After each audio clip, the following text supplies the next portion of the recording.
Run Windows Troubleshooters.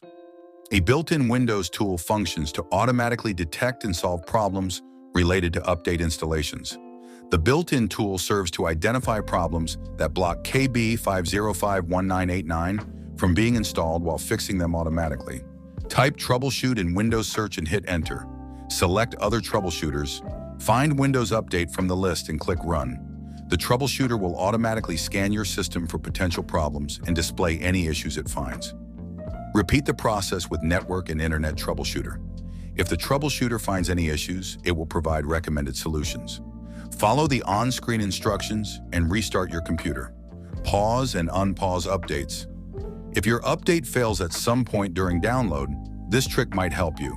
Open Settings. Click on Windows Update.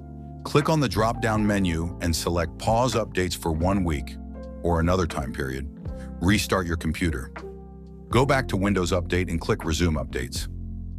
Check Responsible Services. Several background services support the functioning of Windows Update. If any of these services experience problems, the update process can fail. Type Services in Windows Search and press Enter.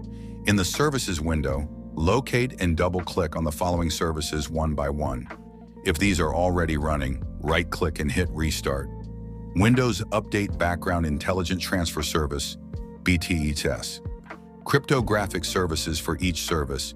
Ensure that the startup type is set to automatic. If it's not, select Automatic from the drop-down menu. Check the service status. If the service is not running, click the Start button to start it. Click Apply and then OK for each service. Close the Services window and restart your computer. And that's it. Those are the steps to fix the issue with update KB5051989 not installing on Windows 11. Hopefully, one of these methods worked for you.